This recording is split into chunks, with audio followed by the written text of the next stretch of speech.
Welcome to Origin Stories. I'm RD. I'm Parrot. We're telling stories behind the digital art revolution. Each week we interview top artists and live stream with the community. Let's go. Today is tomorrow's origin story.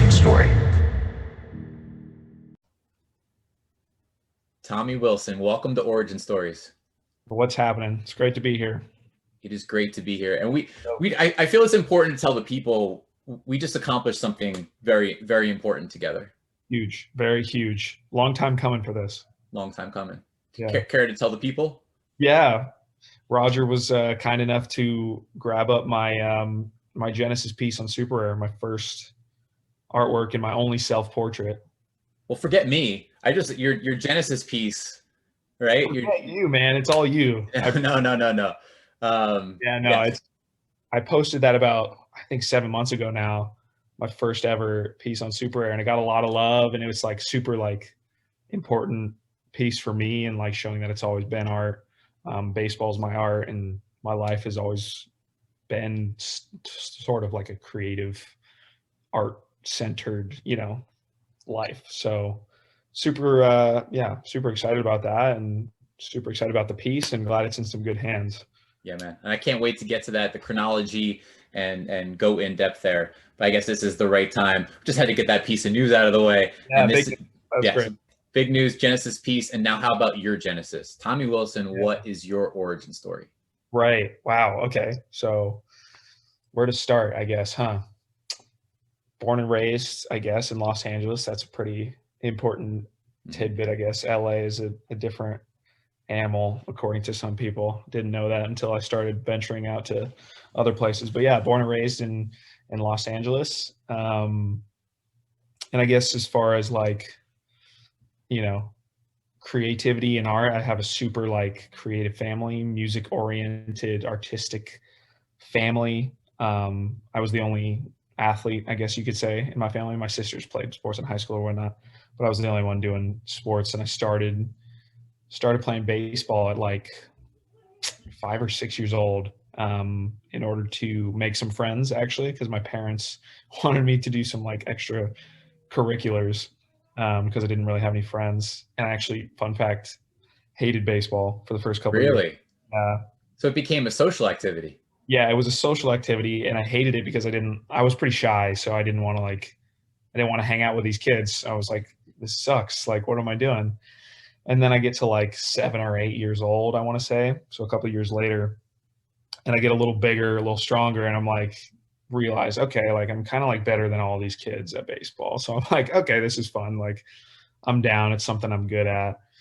And then, yeah, like ever since then, like I can't remember like a day where I didn't think about baseball or where like baseball wasn't my life. Like it's just been, everything was like going towards this dream of being a Major League Baseball player, professional baseball player.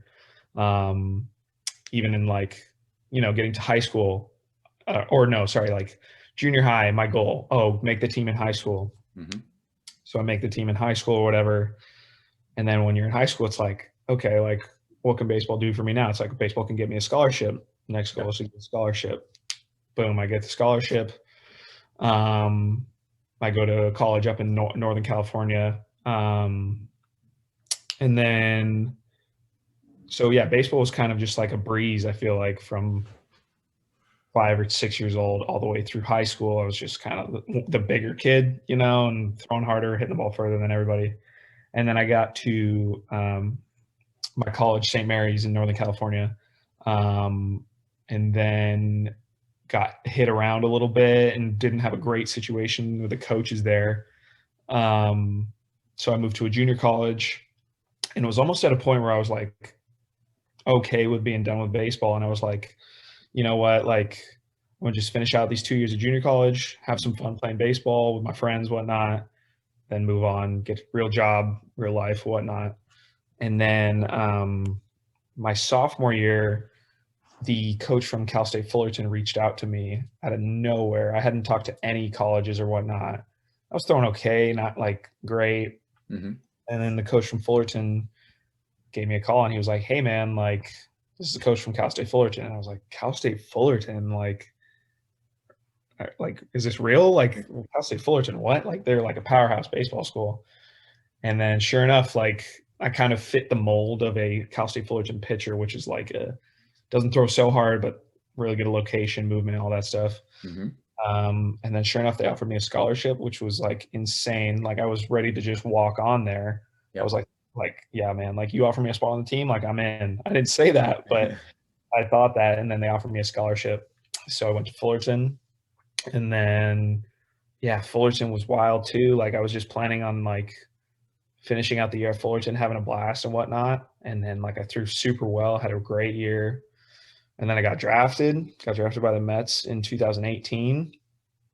And yeah, so I've been in pro ball for 3 years now. I guess 2018 to now. Mm-hmm. It's kind of funky. My timing's all weird now with COVID and I understand. canceled season and stuff. So yeah, I've been playing for the Mets or in the Mets organization for 3 years, working my way up, trying to make it to the big leagues. And yeah, I mean, that's sort of the main chunk of my origin story. It's a lot of baseball and a lot of travel ball and going to different tournaments with my parents and lessons and stuff. It's like all kind of centered around baseball. So go ahead. I was gonna say two questions surrounding baseball. One towards the beginning and then one towards where you currently are. But towards the beginning, I'm fond of asking this in the art sense, which we'll get to, but in the baseball sense, do you remember a first moment, like a standout moment that you were proud of? So it started as a social activity. You said it started on the baseball itself. Totally. And then you started to get, bigger, stronger, faster. Do you remember a first moment that meant something to you where you looked at something you did, maybe, well, I don't want to put words in your mouth, but something that opened your eyes and you said, okay, this could be something? Yeah, I think it had to be my first home run. Yeah. I hit a home run like typically like when you're like that small, home runs are like you hit it past the outfielders and you're fast enough to get around the bases. But I hit a home run like over the fence and it was like a big deal and everybody was like, whoa, that was kind of like he shouldn't be doing that. He's a little young, you know what I mean? And so I hit a home run and I was like, I remember like shaking in the dugout out of like excitement and like what just happened. And then I was like so hooked. Yeah. Like hitting a home run was like the moment I remember. And I kept the ball. My parents were there. And I was pretty young. But yeah, I remember that feeling and I was like, dang, like I want to do that like all the time. Do you still have the ball? My dad's got it. My dad's got like all of my everything. Important baseballs, like complete games, home runs, like whatever it is. He's got them all back at my parents' house. I love that. Yeah. And then fast forward all the way to the present moment. Where do you stand in the journey to the big leagues? Yeah. So, I mean, weird year with COVID, but the previous season, which was 2019, 2020, I spent the majority of the year in AA. So yeah, I guess one more step, AAA, and then I'm in the big leagues, hopefully. Let's go. Let's go. So I'm working my way up. We'll see. Spring training should be around the corner here, depending on COVID and stuff. But they're having Major League Spring Training, and just this week, actually, they're starting up. So I'm just waiting for a call to hear when they're going to do minor league spring training, which should be late March, early April. Fingers crossed. Mm-hmm. Fingers crossed. And then hopefully, I think this year is going to be like a telling year, whether like, this is for me or if it's like time to move on and not spend my time in the minor leagues, as it's not the most glorious of occupations, but I can't complain too much. It's professional baseball. No doubt. No doubt. It's pretty glamorous from the outside looking in, but Exactly. And then once you get in, it's like, whew, the pay is not so hot. Right. Travel's not so great. There's a lot of negatives, but obviously, like, I know so many guys who would like pay to be in my position. So it's like, I have no right to complain, and I'm absolutely blessed to be where I'm at. So how about the social aspect? Has it stuck? Is it still something you value? Oh, as like how I first got into it, like having to make friends and stuff. Yeah. And then now all the way fast forward to today, the social aspect of baseball. Like, I know there are hard aspects to, the grind to try to make, fulfill that dream and get to the big leagues. But how is that social aspect with teammates and I'd say I'm still similar to when I was younger. I don't like hate going to the field or whatever. Like, I've made like really, really good friends. but I definitely am one of the quieter guys, I'd say. I'm more of a homebody, like hanging out, with my wife and my family and stuff. So I'm definitely one of the quieter ones, but I've definitely made also some lifelong friends. So yeah, but if I'm at the field, I'm definitely doing my own thing, or working on some art, or reading a book, doing something like that. So. And speaking of art, it's time. It's time. Yeah. So tell us the origin story. Where does the art come? So you said create a family, right? Yeah. Super creative family. Yeah. Like I feel like I have, 3 sisters and my parents. I'm like the bottom, like as far as like artistic ability, which is like wild. Like that, I'm just like sharing like how creative and how artistic my family is. It's insane. Like I never thought I'd be the one that got into it. So where does that flip then? So you look around, you see a very creative family, and like you said, you feel like you're on that bottom tier. Right. Similar to baseball, right? At first, you're looking around, you're saying maybe this isn't for me. I'm doing it for the the social aspect, but not necessarily the sport. And at some point, that flips. So when does it flip with regard to yourself creatively? Yeah, I mean, so I guess I was into like video editing, doing some stuff on my YouTube page. I worked on like After Effects and visual effects, stuff like that. And I'd always done some sort of like artistic stuff here and there growing up, like a lot of music, I'd say, more than like actual like drawing and technical art, I guess you could say. And then it came around to like July this year, or no, a little earlier, maybe May or June.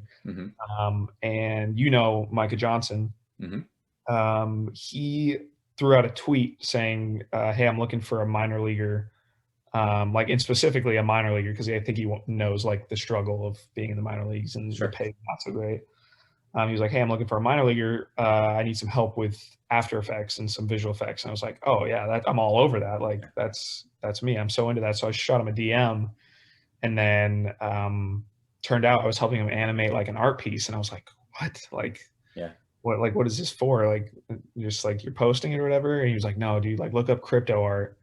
And I was like, what, crypto art? Like what? Like I remember I was on a field actually, like I had just like worked out or something. I was on the field with Mike, and he was like, look up crypto art. I was like, crypto art. All right. So I looked it up on YouTube, watched a couple of videos. The first video I watched now, looking back, I remember, was about crypto kitties. Nice. couple other things on YouTube.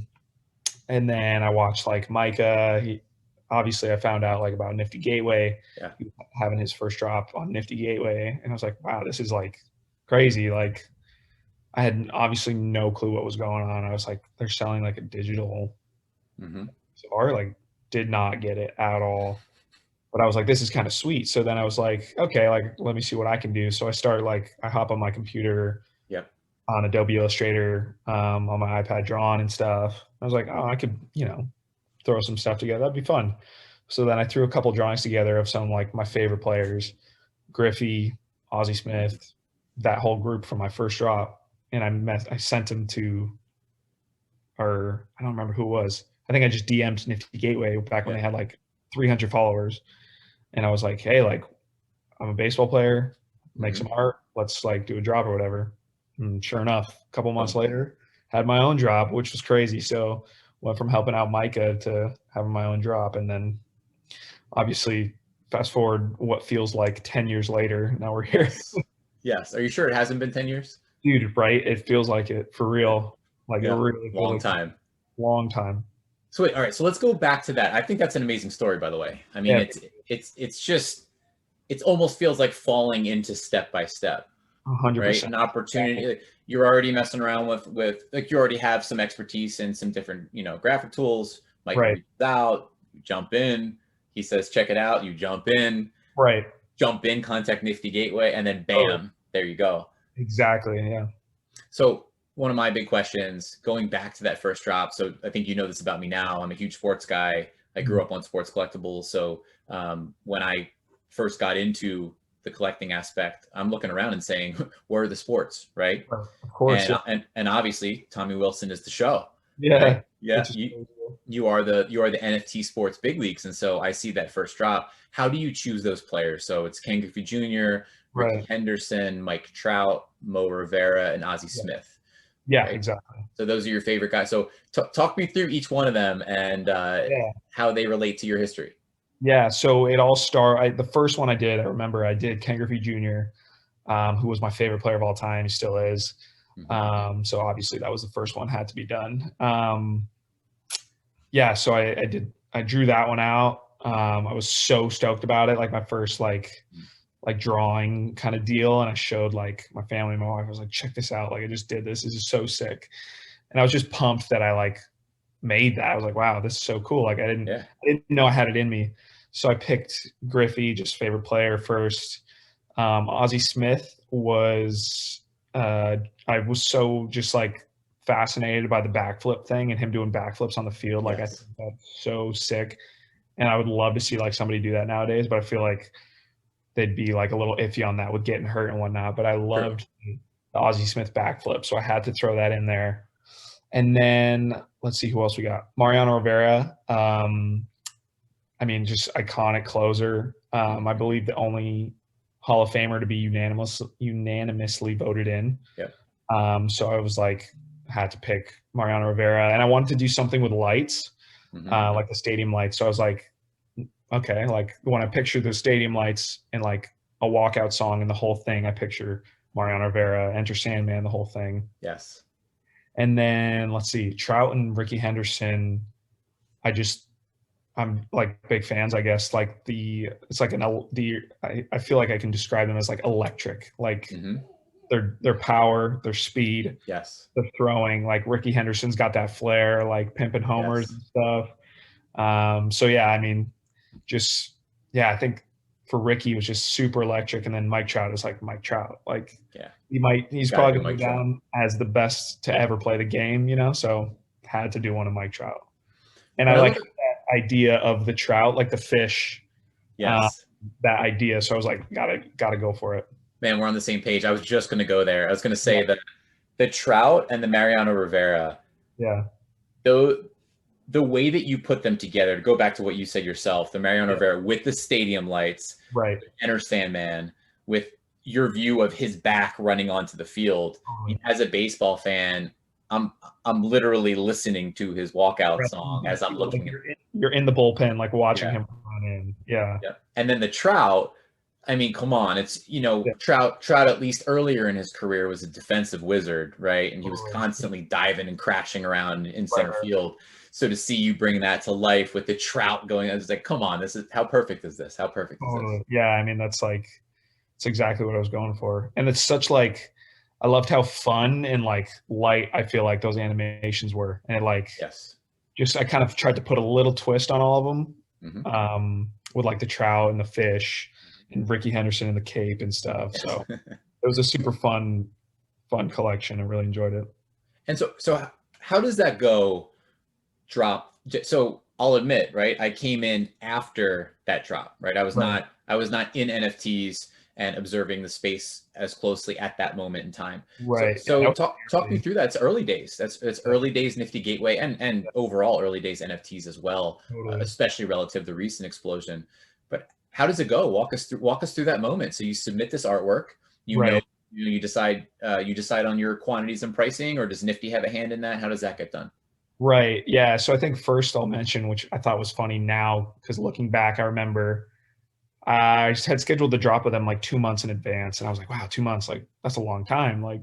But like, it's all good, like super sick opportunity. And then when I got closer, they were like, hey, we're looking to move your drop to the week after because we have this guy, Trevor Jones, like we're having a drop with him. And I was like, Trevor Jones, like what the heck? Like, who's this guy? Like, I don't know, Trevor Jones or whatever.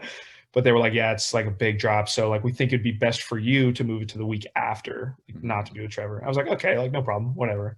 And now like looking back, I'm like, Trevor Jones, like that was the Bulls, like insane. That drop. I'm like, that's like that'll go down like in history, like one of the biggest drops. Like thinking back, I'm like, man, I didn't even like think about buying one, it's like, wow.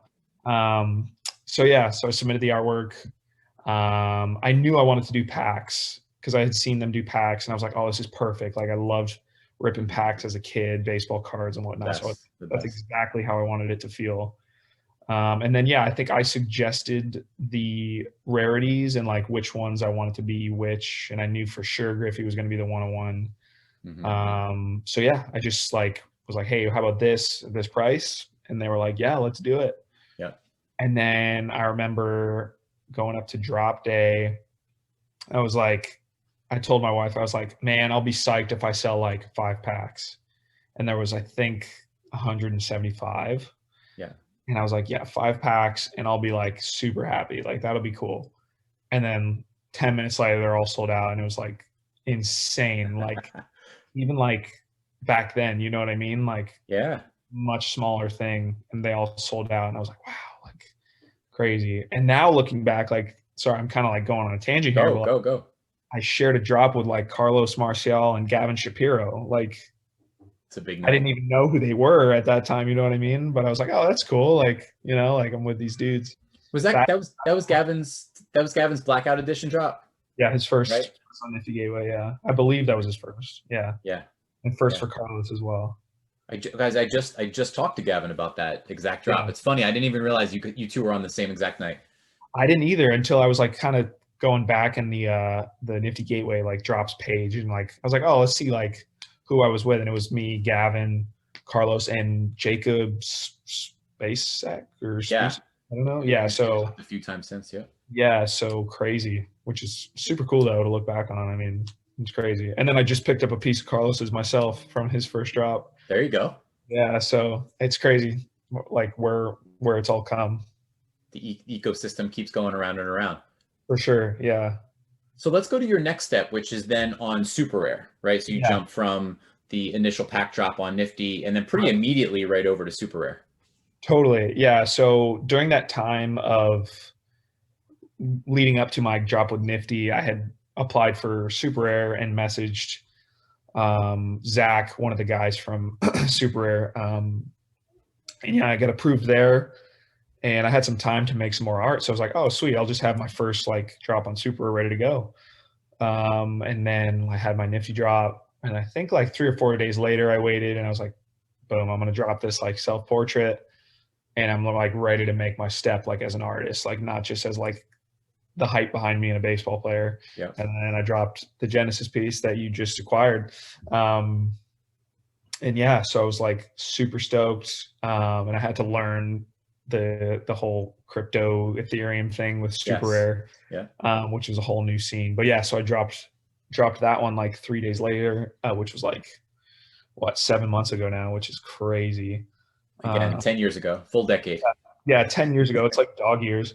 So yeah, so then I dropped that one and then been, you know, on full speed ever since then. Like I never knew like how big it was going to be and like how fast it was going to go and like what I was going to get into. Like it's crazy. But yeah, so a few days later I dropped my first on SuperRare. Now, how does it go from there? So now you had this fast entry, you know, you dove right in, you had this incredible moment on Nifty alongside some now fully established top tier artists, right? Jump over to SuperRare, drop your Genesis over there. Now what? So you're on these 2 platforms, and what does your intuition tell you to do next?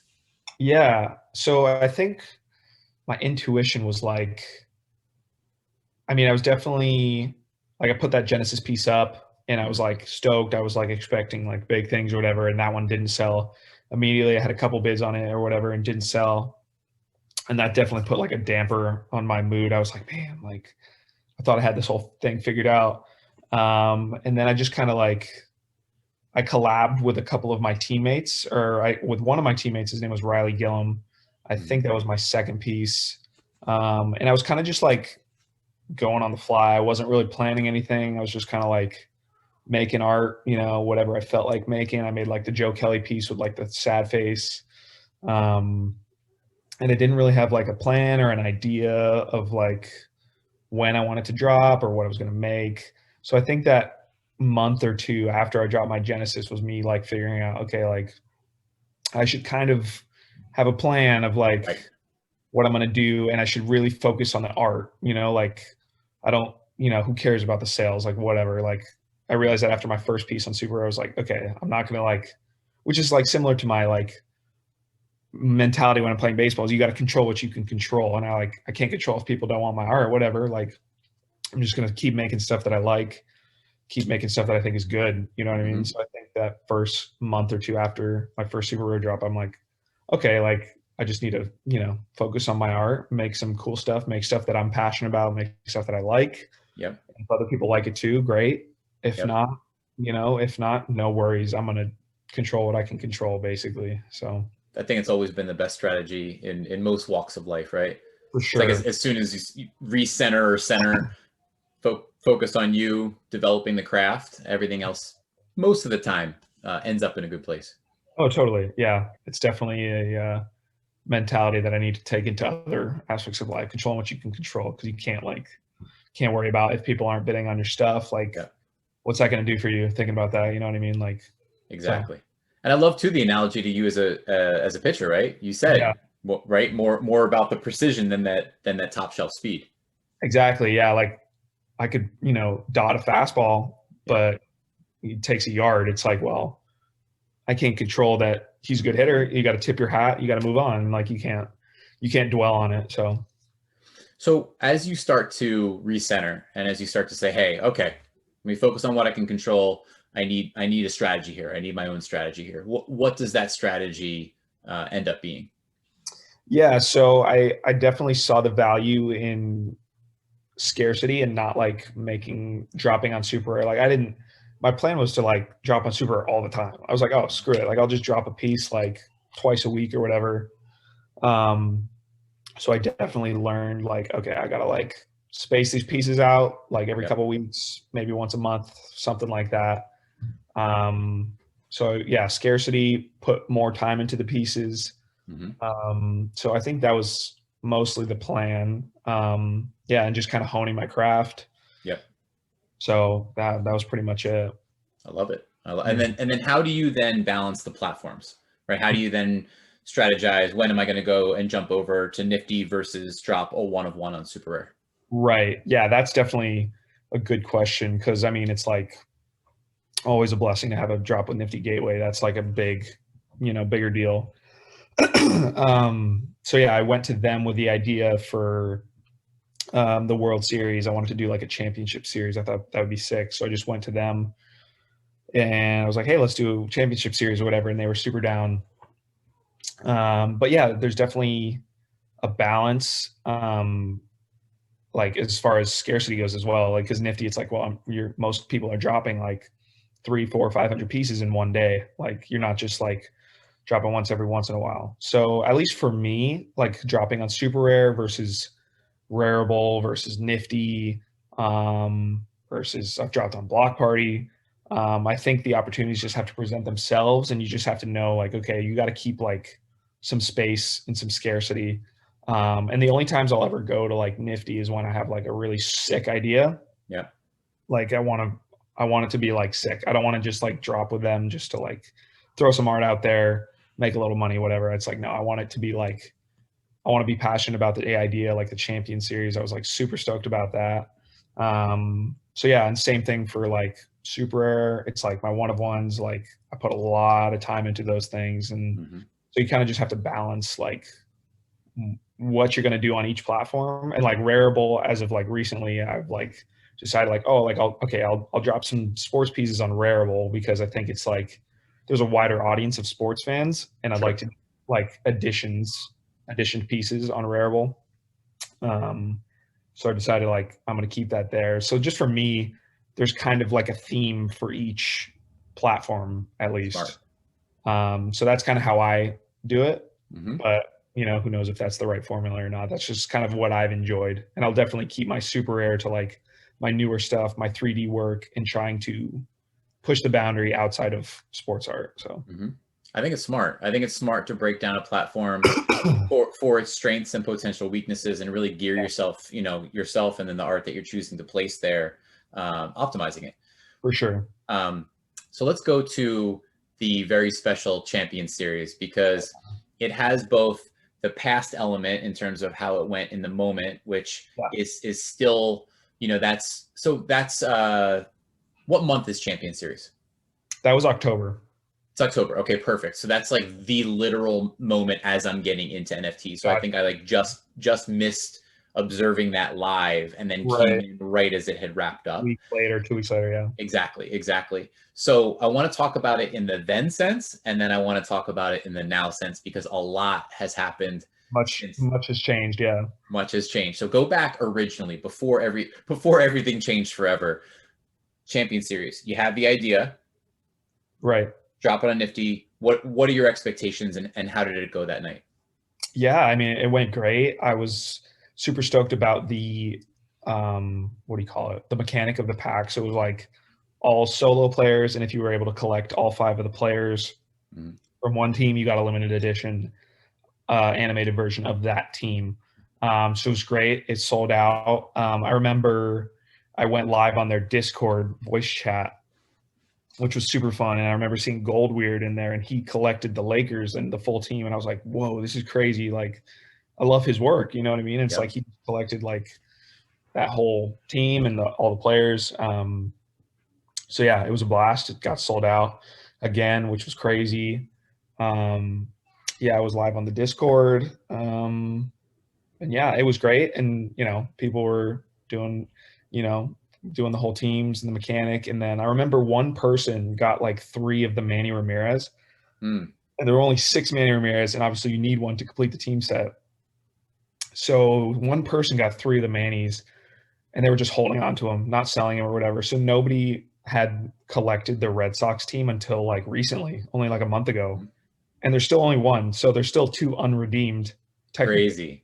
Yeah. So that's a fun fact. I actually didn't know that. There's still 2 unredeemed Red Sox teams. Yes. So all the teams are redeemed. Yeah, all 3 of each team except for the Red Sox. There's only 1. Wow. And is it still technically redeemable? Yeah, it's totally redeemable. It's still up on the website. So. Ooh. But that'd be hard. I think that'd be hard to do at this point. And it would be hard. Why? So talk me through the moment or moments closely sequenced together, because I remember sitting. I do a lot of my NFT work early in the morning before my family wakes up. So it's pitch black at the kitchen table. And I remember several mornings in a row just thinking, what is happening to Tommy Wilson right now? I know, it was wild. Yeah. So I woke up one morning, I think it was about a month ago now. And I saw, like, you obviously get the 10% creator trading fee on Nifty Gateway. So I saw, like, I want to say like 20 emails with like creator trading fee. I was like, what? Like, this is so great. Like, this is sick. And then I saw like MaxStealth had just bought like everything. He was going through all of my work from that second drop, buying it all out, like no matter the price, which was like so wild. And I was like so grateful. And that was like, that went on for like 3 mornings, I think, where I'd wake up and there was like 20, 25 emails. And then I think the 3rd day he got the Lakers team or whatever. Yep. The Lakers or the Red Sox, I forget.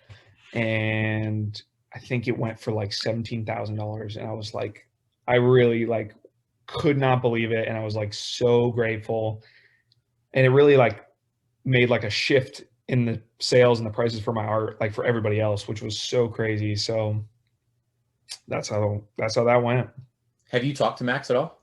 A little bit. I've DM'd with him a little bit. And then I talked with him on Discord a little bit. So just, little things here and there, but he's a cool guy. He's a really good guy. And I'm very appreciative of the support. Yep. And I think that, I don't know MaxStealth. I obviously have a lot of respect for his collecting vision, and totally. he does. When he wants something, he goes and he goes after it hard, and I respect that as well. But the vision here, taking NFTs and looking at the NFT market versus the sports collectibles, sports trading card market, I don't think it's unreasonable to draw a connecting line between those two things and to try to look out into the future at how sports NFTs may eventually look. And, we were talking pre-recording a little bit, but a run of 20 Mike Trouts, right, as part of your first ever Nifty Gateway drop in the sports card market, that would be incredibly scarce. Oh my gosh. Yeah. Right? That's funny because I was huge on collecting cards.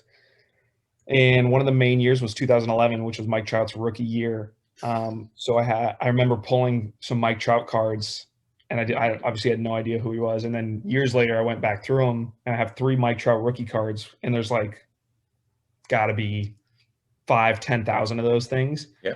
Those things are like scarce, like Mm-hmm. on eBay and whatever card selling sites. So like perspective, like it's pretty crazy, but. And a 1-of-1 Trout rookie, to tie it to, it doesn't directly tie. I mean, your Griffey 1-of-1 could technically be his NFT rookie, at least on a main platform and a main site. I would guess, yeah. Right, but a Trout 1-of-1 rookie just sold for, well, not just sold, a number of months back, I believe, for $400,000. I remember that, yeah. And then, yeah, so 2 years ago, a guy bought a Mike Trout for like $2-3 million. Mm-hmm. And everyone's like, you're crazy. And then just this year, he resold it for, I think, $6 million or $5 or $6 million. And people are like, or he was like, I'm not so crazy now, am I? Like he made like $2 or $3 million profit, but it's like the collectibles market is really, really hot. Yep. And again, that vision, right? Maybe if you're looking at what MaxStealth was doing and you're trying to find answers and find reasons. I mean, number one, obviously, like what you're doing is awesome, right? The art that you're pouring your soul into is awesome on its own right. But if you're looking at what would possess someone over the course of 3 mornings to try and buy out the universe of Tommy, for real, I think that's the answer, right? This is a batch of NFT rookies, first real expressions of sports in a cohesive series-based fashion, which you deserve all the credit in the world for. And now MaxStealth basically has, the entire, I don't know. I remember my dad's card collection is like 1952 top series. He's got it all. Yeah, it's crazy. And you look at stuff like, what is it, like CryptoPunks and like the earliest NFTs, and it's like, well, yeah, I could see it. Like Nifty Gateway, like I think we're less than a year old at Nifty Gateway, and it's like, man, like I think the earliest Nifties are going to be worth the most. You know what I mean? And it's crazy to think like that I was one of the earliest, drops, which is crazy. And anything within this first year is still early, I think. So yeah, I mean, those early NFTs are going to be worth a lot someday. Agreed. Yeah. So let's go to a curveball. Okay, you threw a curveball. Yeah. Yes. I got puns all day. I got dad jokes all day. I love it. I'm all for it. Yeah. So let's go to your curveball. I noticed this is now, I want to say, in the 2-month-ish ago when you experimented with a bit of a new style in your Bitcoin piece. Yes. Mm-hmm. So talk about that. 2 months, I guess. Yeah. Huh. Yeah, so I had seen that there was this 3D application blender online for free. So I was like, screw it, why not? I'll give it a shot, see what I can do. Maybe I'll make some sports stuff. I don't know. And man, I was like, whew, like it is not easy at all. Like when I look at what some of these people are doing in the crypto art scene, like Carlos and some other guys I was looking at, Gavin. And I was like, oh, let me try and, get in on some of that. And I remember it took me a long, long time to like get the hang of it. And I remember I posted a video on Twitter. I got this little ball to like bounce, and I was like so psyched. And it was like something so little, you know what I mean? Like small, but I DM'd Carlos because we had actually gotten like pretty close within the last like 7 months. And I was like, dude, like check this out. I'm like so pumped. I just did this. He was like, bro, like tweet it out, like let people know, like, I was like, okay, that's actually pretty cool. So I tweeted out and I was like, yeah, like, I know this is like nothing to a lot of people, but like, if like whoever out there is, working on something, like keep working, like, like there's like little rewards here and there. So I kind of stuck it out, and I was finally ready to like make a, something for something to release. And I was like, you know what, like, I'm not a crypto artist until I make a piece about Bitcoin. So I'll make a piece about Bitcoin. Yeah, and I modeled like a little gold like bullion, and I was like, okay, let's like see if I can, tie this in somehow. And I actually made that Derek Jeter piece with the stars. Oh, that's right. sort of like rotating. So that was technically my first 3D piece, but it was still sports. So I had that idea of like perceptual art where it's like from one side it looks like one thing, from another side it looks like another thing. And I actually had that idea of the Derek Jeter piece for like a series of months. I was like, how cool would it be if I could do this, like to my friends and my wife? So it took me like 4 or 5 months to figure out how to do that. And I was so juiced when I actually would like, made it, and when it came to fruition. So then I took that idea and I turned it into this Bitcoin bowl. So it's like a Bitcoin from one side and a bowl from another side. It's made out of these gold bullions, and it all came together. And I was like super into the idea of it being in this like gallery space. So I like modeled my own little like gallery room, I guess you could say. And yeah, so that's kind of was my kickstart into non-sports art. And yeah, I got a super like awesome response from it. People really liked it, and I've kind of been doing similar stuff since. It was very creative. Appreciate that. I remember seeing that idea, and I thought it's a developing piece, right? You look at it from one angle, and then it shifts the room, and then you see something completely different from another angle. I just thought it was very, very clever and very, very well done. And it just struck me. I'm like, Tommy's evolving. That was great. And then I didn't actually realize. So Jump Throw Constellation, which is the Derek Jeter piece, correct? Yeah, was first. So that was the first time you experimented sort of with that 3D flipping, visualizing it from one angle and then seeing something else from the other. And by the way, some alpha for the people, Tommy. Jump Throw Constellation is still available. It is still available. Yep, it's still up there, ready to find a home. So somebody get on it. Get on it. All right, so we go from Jump Throw Constellation, Bitcoin Bullions, which does really, really well. And then the one other that really stuck out to me with the same style was the Man with No Name. Yeah, that was, I'd probably say my favorite piece I've ever made currently, like for 3D. Very, very time consuming. And the whole idea. Looks it. Yeah, and I thought the Bitcoin one was time consuming. Like I place each Bitcoin, like there's no like trick or hack, or it's not like fooling your eye in 3D. This is like I'm actually like as if I were actually building it in real life. And so you place each item one by one, and I make sure that it fits on both sides. Like, okay, it fits in the Bitcoin, it fits on the bowl, fits in the man's face, fits in the gun. So I place each bullet one by one. Yeah, and I created a little gallery space again. I was like so stoked on how that turned out because I had the idea in my head, and I was like, I don't know if I can execute like getting these bullets to actually look like a face and a head. I know I could get it to look like a gun. That's not too hard, but like getting a mouth and a nose, like, am I going to actually be able to do that? And it actually turned out like way better. So good. Way better than I actually could have ever imagined. So I was super happy with that. And yeah, and that went super well. And I'm like, yeah, probably my favorite 3D piece that I've made is that one, besides my upcoming one. But yes, that I'm excited about. Teaser. This one.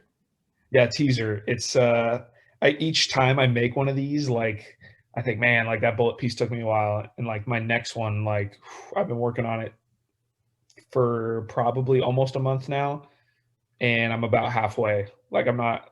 Wow. Like this, it's like super time consuming, but I think this one's going to be super worth it. It's going to be really sick. So it's like the component, I can't share too much about it yet. Understood. Is about, I think it's going to be about like 2,000 or 3,000 pieces. So I'm placing like 2,000 or 3,000 pieces one by one. Takes a little while. It's like you're setting records each time. It's like each time you have to raise the bar. Next time, 10,000.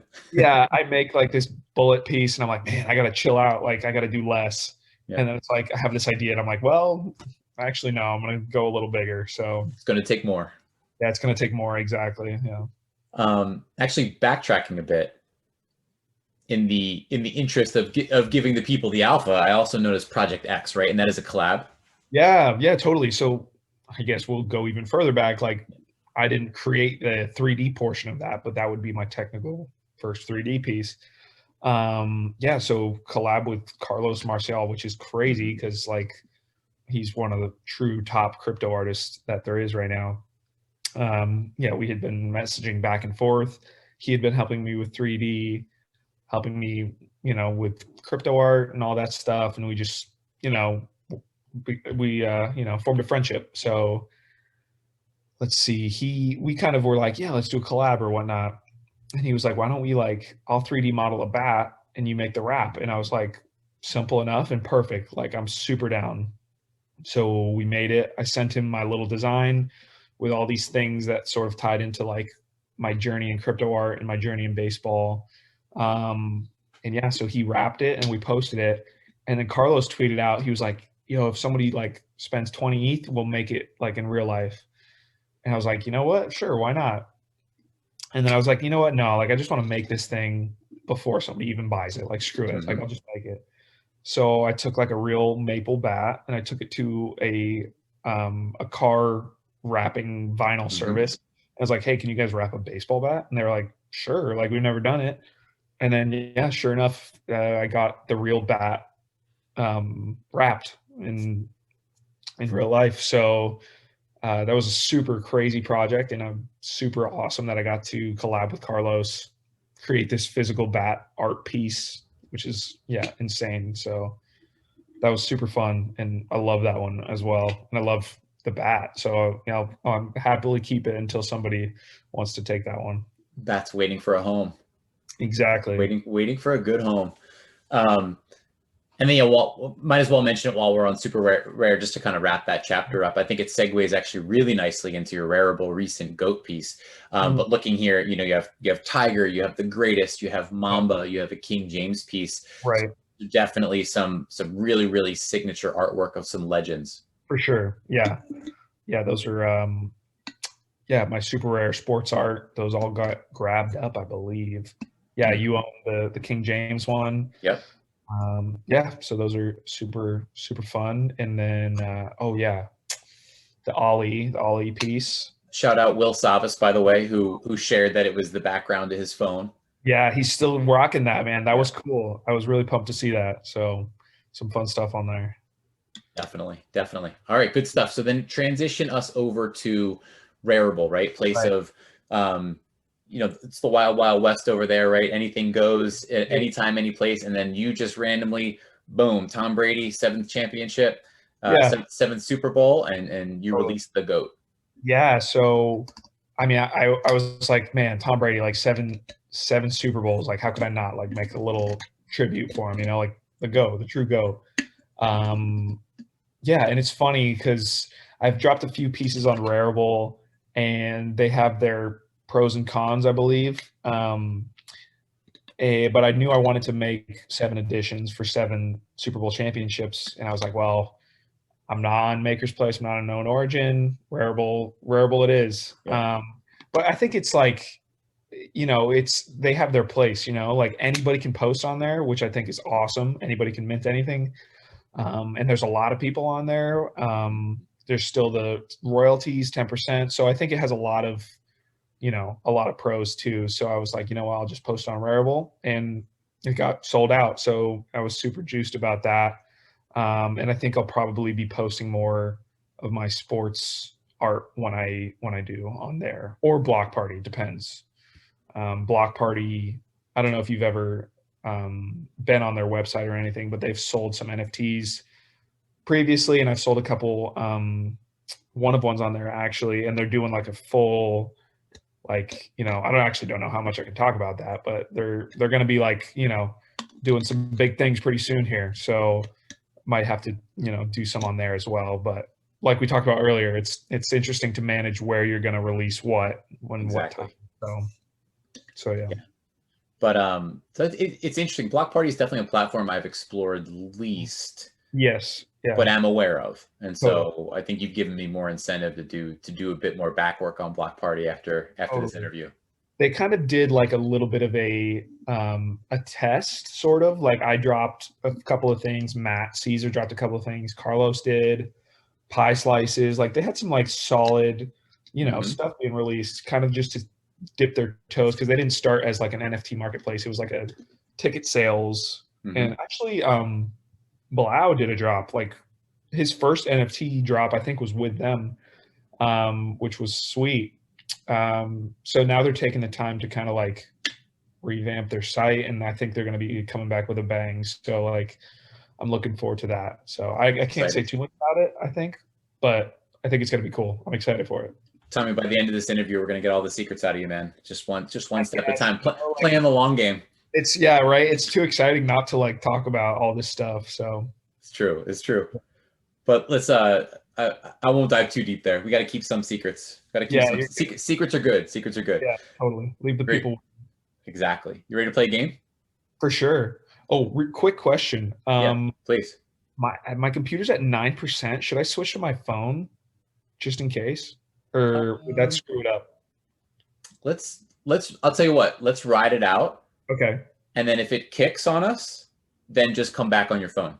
Okay, perfect. No problem. It should last me a little bit longer, but I don't want to like if you lose me, like just I'll come back on my phone. I'll be here. And I left my charger at my wife's parents' house, so so there is only the phone next. Yeah. So okay. Cool. I'm ready for a game though. I love games. Obviously, as you know, I'm very competitive. So I thought to myself, I'm like, who would be best at the lightning round? Like Tommy Wilson. I mean, you're top, right? Yeah, I'm competitive, man. Exactly. I know that. By the way, I feel like we should pause here to tell the people, and if anyone's not aware, we ran a dart party in conjunction, Origin Stories by RareBoards. That was a blast. And man, it was so much fun. And for those who don't know, RareBoards, they have tokenized art games. So a lot of money put together this one-of-one dartboard. You can walk up to it, can actually play the game. So cool. We ran the dart party. We gave some prizes away for high score. And Matt Chiama actually had technically won high score of the event. But towards the end, I said, you know what? If anyone can top this overnight, we'll give another prize away. Well, Tommy Wilson, you basically cleared the leaderboard out overnight. I think you own like 6 of the top 10 slots by the next day or something. I think so. I was foolish, man. I saw the updates like Dart Party. I was like, man, I'll get that in the bag. Like, no problem. I don't even need to warm up. So I didn't try it. And then obviously I cracked like top 10 like during the actual party, but didn't get first place. And I was ticked. I was like, man, like not even for the NFT. Like I'm just competitive. I want to be number one. Of course. So then it was all over and you were like, all right, like, let's see if you can beat him overnight. And I was determined, man. And I beat him. Somebody else beat me again. I was like, all right, I'm back to it. And then I got the perfect 6 in like 40 seconds. So I don't know, honestly, if anybody's ever going to top that, but it's pretty impressive. And the time too. I mean, 40 seconds. So the tie break is speed, right? If 2 people hit it with the same amount of darts, then it comes down to whoever's fastest. I just feel like that speed is going to be very, very challenging to beat. I agree. You're like, if I do say so myself. That was fun. Good stuff. So let's take your dart skills over to the lightning round here. Snap reaction, say what comes to mind. If you want to go off on a tangent, you can hit timeout and do that. Otherwise, just keep it rolling. Okay. All right, let's do this. Number 1, darts. Darts. Oh, what's my first thought or what? First thought. I'm the champion. That's it. The darts go. 2, Chick-fil-A. My favorite freaking place in the whole world. 3, favorite piece of art that is not your own. Oh, man, any single one of Carlos Marcial's Infinity Rooms, all of them. Nice. 4, Nifty Gateway. Freaking hype, man. The best. Well, okay, I take that back. Not the best, because I don't want to, make any first, second, third here. But great platform, great people. Nifty's, love it. Or maybe best at the hype game right now. Top of the hype heap. Best at getting new people in as well. Agreed. Yeah. Number 5, SuperRare. Super awesome. Let's say, what's the word? A little fancier, I'd say, like a little more gallery-esque, maybe. I like that description. Number 6, Rarible. Rarible. Anything goes, man. You want it, you got it. Anything goes there. Number 7, Dream Collaboration. Dream Collaboration. Ooh, man, that's tough. I need to think on this for like another 20 seconds. Dream Collaboration. Wow, that is like intense. I mean, I would have before I would have said Carlos, and then I had one, so I can't say that. Dream collaboration, I'd say, wow, this is really hard. I didn't think that this would be that hard. I mean, there's too many options. Dream collaboration. Wow, man, you've stumped me on this Dude, let's one. go. I'll tell you what. Let's go Family Feud style, where you could be like skip, and then Okay. if it strikes you later, let's come back Right, to it. right, right. Okay. Okay, Cool. let's skip it or pass for now. Right, pass. There you go. Number 8. What art of yours, and we've gone over some, but I want to hear where you go with it first. First snap reaction. What art of yours is being slept on right now? What art of mine? Mm-hmm. Honestly, I think the Jeter constellation. Boom. That's one of my favorites that I've ever made, and I had that idea for a long time. And honestly, I really love that piece. Mm-hmm. So I guess it's being slept on, but I'm happy with it how it came out. Exactly. And I think just the baseball fans, if you're not aware of it, it's the classic jump throw. It's the Jeter jump throw. Exactly. Tommy's first, your first foray right into that style, into that 3D style. So, hey. I also have an answer for the other one, by the way. Go. Hackatao. Ooh. I have an idea, and I was like, I have an idea for it, but I haven't pitched it. But that would be epic. That would be epic. Mm-hmm. Hackatao, if you're listening. That would be sweet. Okay, let's get it done. Yeah. Number 9, what artist is being slept on right now and deserves a little shine? That's a good question as well. Okay, have you heard of Loudsqueak? No. Okay, big fan. They don't mint all that often, or he doesn't mint all that often. He was minting on SuperRare for a little bit, kind of stopped. He's had a few good sales lately, but I'm really, really big on his work. I'll send you like a DM. He's on SuperRare. He's definitely slept on for sure, I think, in my opinion. Okay, there we go. I love it. Number 10, if you could instantly acquire any other artist's skill set to infuse with your own, who is it and why? And by the way, this is a matrix style, totally painless. Chip goes in your brain, you never feel it, and you instantly have their skill set. Oh, can I pick like a couple? Sure. It's so funny. I'm going to say Carlos because he's like insane at 3D. Gavin Shapiro because he's insane at 3D and like a math whiz apparently. Mm-hmm. And then anyone who names a piece of artwork SOHCAHTOA after trigonometry is it. Yeah, right, exactly. So we'll go Carlos, Gavin, and then I'll say I gotta pick one more 3D artist because I'm like so obsessed with 3D art recently. Man, there's like a few. I want to pick one. Let's go with I don't know how to pronounce his name. You've done work. Filip Hodas. Hodas, yes. Mm-hmm. Yeah, it's a good one. Sick stuff. Okay, I'll pick those 3. I think some of the sickest 3D art I've seen for sure. All right, I got 3 chips coming to you. They should arrive by tomorrow. Okay, perfect. Oh my gosh, I'm gonna be nuts at 3D art now. All right, you have a bonus question. So that was the 10. You passed lightning round, but I'm doing a new thing. Perfect. And the new thing is I have a bit of a call it like a whisper down the lane or pass it down the line. Okay. So from artist to artist, I have the artist that I interviewed prior. Okay. Asking the current artist a specific question. Ooh, that's fun. And by the way, you'll know who this is. And by the way, this is Aeforia. Okay. Yeah. Passing a question on to you, but he did not know that he was passing it on to Tommy Wilson. Right. Okay. That's cool. Part of the fun of it. I dig that. So Aeforia asks, what is the project, idea, or concept that you are working on and you are scared of releasing to the whole world? Ooh, whoa. Wow. Okay, that's pretty intense. It's a deep one. It's a project I'm working on, and I'm scared to release it to the world. Or I guess maybe if I could add a tangent to Euphoria's question, but keeping with the spirit of it, or it could be a project idea or concept that you're not currently working on, but maybe you're putting your feelers out, but maybe there's a fear factor to it. Right. Okay. I'll throw it out there. So, I want to do a collaboration with someone who is a 2D artist or painter. And I have this idea. I'll just throw it out. Why not? Because we're in lightning round.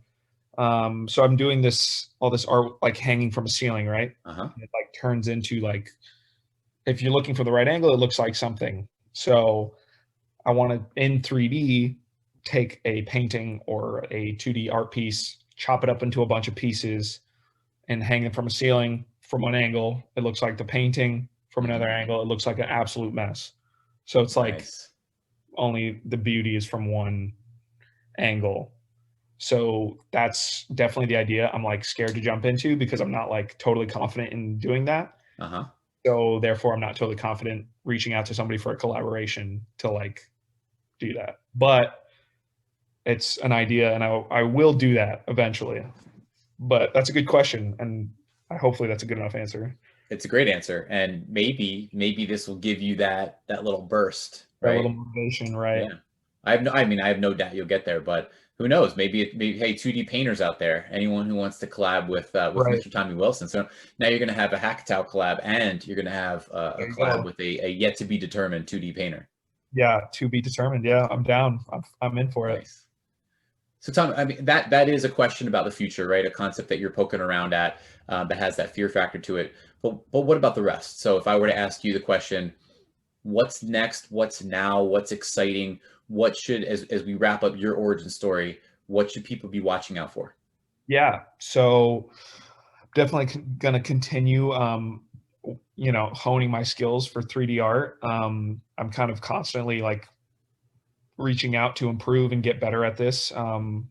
Just my competitive nature. I really want to get like to a level where I'm like really having fun and really like making whatever I want to make. Like that's where I want to get, is whatever idea is in here, I can just throw it out into 3D and like make it happen. So I'm definitely going to be still working on my 3D skills and releasing 3D art on SuperRare.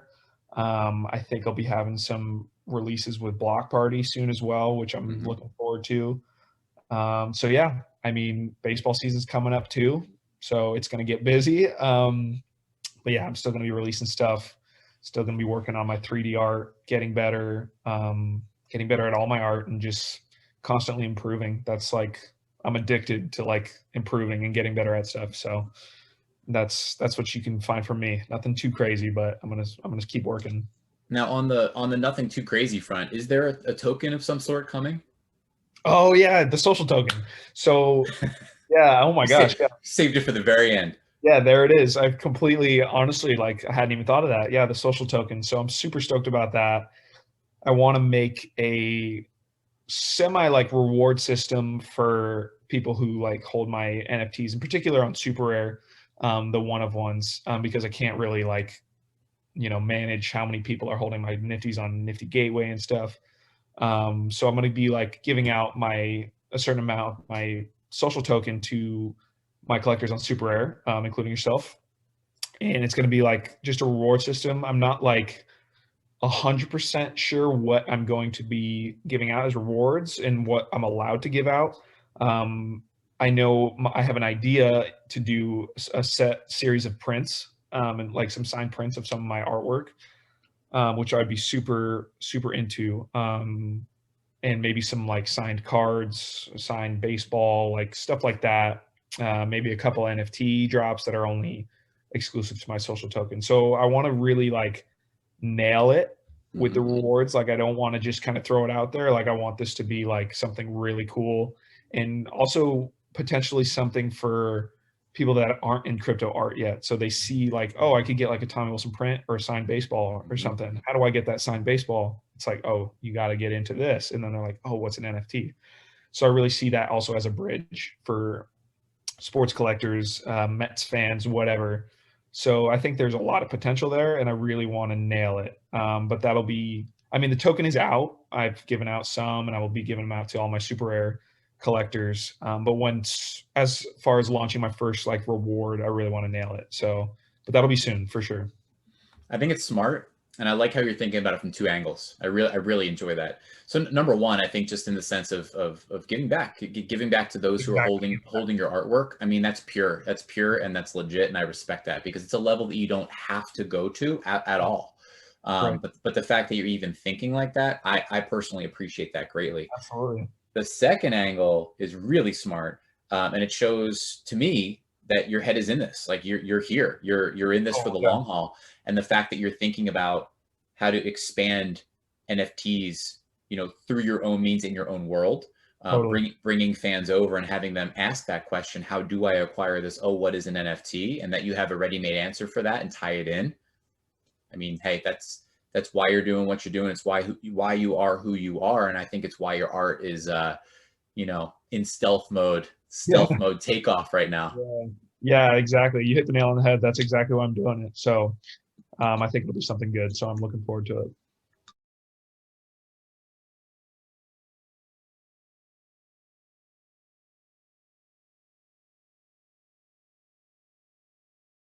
I think we were just wrapping, and I was just really saying your presence in the space and your vision for it, your vision both for what you want to do for your collectors and what you want to do outside of the space it's admirable, man.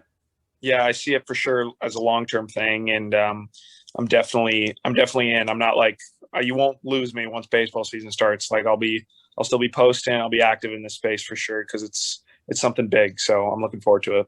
I love that. And what I would say to everybody out there is that if you did not witness this man compete in darts, I think that's going to tell you all. If you go and review the tape, review the footage there, review the Twitter battles, I think that will tell you all you need to know about the man and the artist that is Tommy Wilson. Absolutely. And if there's going to be another one at some point, then you can see it there too. Well, someone better go get their one perfect score. And two, they basically better be razor sharp on the seconds. On game. Yep. Exactly. Yeah, that's for sure it. Tommy Wilson, man, thank you so much. It was a pleasure having you on Origin Stories. And, thinking long game, I cannot wait to do this again, maybe around a big drop, a big release, whatever the future has in store. Yeah, man, I appreciate you and everything you're doing for the space and all your Origin Stories and your live streams. It's super cool, bringing in a lot of new people. So I appreciate what you're doing as well, man. Thanks, man. I appreciate you. We'll talk to you soon.